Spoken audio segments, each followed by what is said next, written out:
What is up, Hammer Fam? Let's make a jig.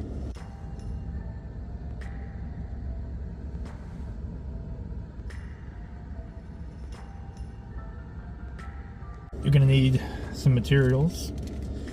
You need some skirt materials.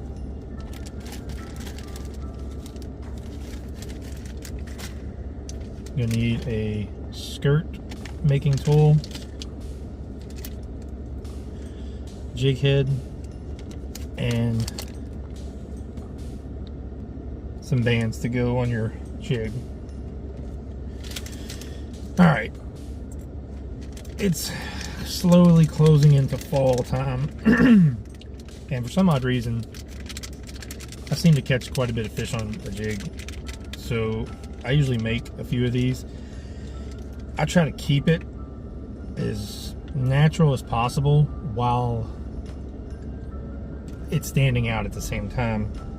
So I'm going to show you the three colors that I've chosen, and I use these two as my base colors. This is a color called Roadkill, and this is a color called Dark Melon. This has like a little red flake in it, a Dalmatian pattern, and this is kind of the same thing, but it's more of a brown. And then I got this is like my secondary, more accent colors. I always like to put a little orange in there in the fall. I don't know why. I guess it's just a psychological thing that I think in that chartreuse in there too. But I think it works pretty well. It looks really, really natural, but it also stands out, if that makes any sense. But first things first, what I do, I'll take my two strands, and remember the color that you want on the outside of the jig, you want on the inside, meaning I'll put this in between these two, like that. I'll just stick it on, and I'll put this one right over top of it. So that's my skirts.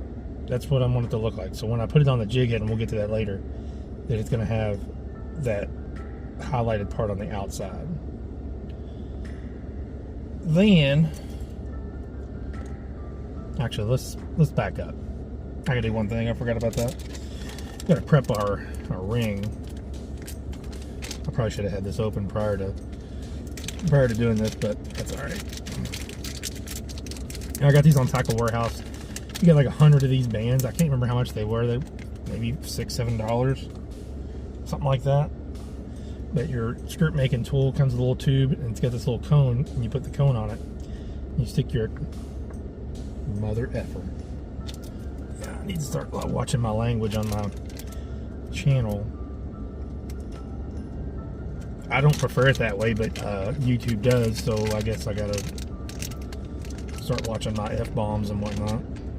But you take your band, put it over top of this cone. I know you can't see it because my hands are in the way, and you push it down on top of your tube, just like that. Almost like you were doing a wacky rig. You know, to put the ring on your Senko. And you don't want to lose this cone, so I always pick it back, stick it back in the bag. That way I don't lose it. And I'm in my truck too, so. Now, you take your hook. It comes with a little hook. You stick it in the bottom. It comes out the top. You don't have to spit on it first, I promise. And you take your skirt, you put it over top of the hook, pull her down a little bit, and you pull your material back into the tube like that. You pull your skirt down over top of your skirt material here, and that is how you make a jig. Sometimes you gotta pull. Sometimes they get stuck in there. There we go. But you want to pull, you want one end to be shorter than the other. So you want the long end, and you get your short end. It doesn't make a difference which side you use, as long as it's one shorter than the other. Then you cut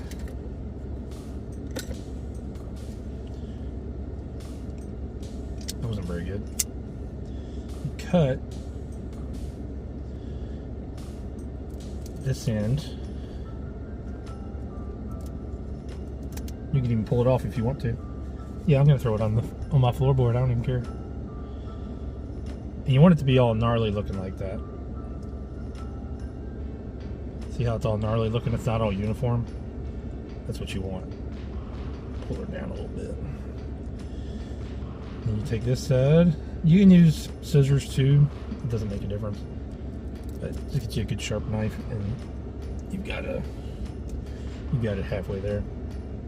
But that's what she looks like right there. And you want the long side. Pull her down a little bit. You want about, an inch or so of the small side, and you want the rest of it to be the long side.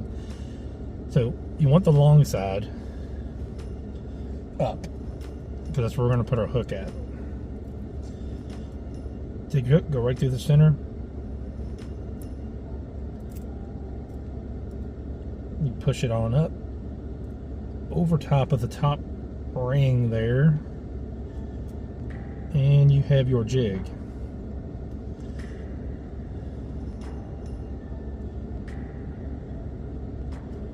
See how gnarly that looks?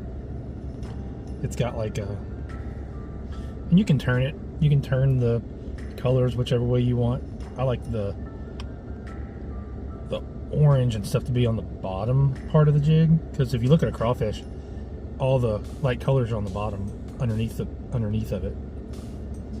So that's way, and you got to break up these little strands that stick together sometimes. Okay, that's what she looks like. That's what she looks like.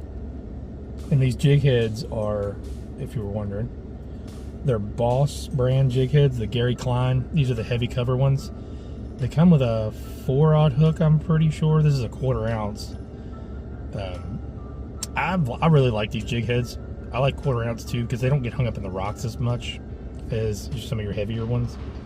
I just don't seem to have that much luck with heavier ones around where I fish at. But next up is trailer. And of course, I don't have any fucking trailer. Oh, they're right here. We're gonna go with the local hammer bug that I ordered off of Facebook, because this looked so good. I thought of this color too whenever I was making this purchase. Was these brown and black swirl with the red flake in there. These look so good, man. They look so good. But we're gonna, again, when you're pairing your trailers, you want just the flapper sticking out of the bottom. So you want to measure it up about like that. We'll cut off, we're going to cut off probably about that much, like right underneath the flapper, or these little legs here. Just slice it on down there, and that's really all you need. Throw that on the floor along with the other stuff that's down there.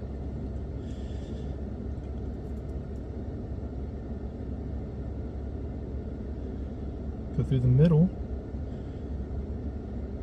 And I want this fairly compact. I don't want it to be a huge jig,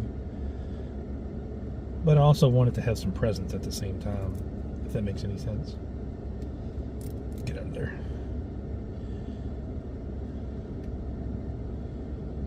Get all the skirt material out of the way and push it up on there. And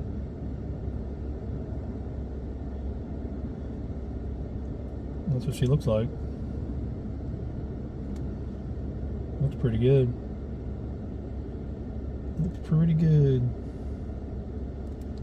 I'm just breaking up more of those. And if you need to, you can trim it a little bit more, but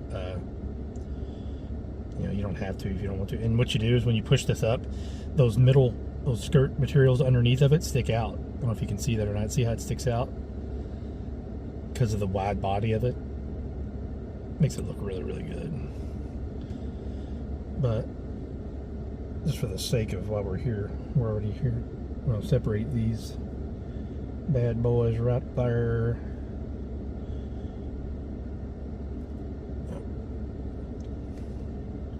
And that's what she looks like. That'll catch some fish now, I'm telling you. Because I'll probably have this tied on all the way through spring. Not this exact one, because I'm probably going to end up losing it eventually. I'll have to make a couple more of these. But I'll have this tied on all fall, all winter, all spring. Yeah.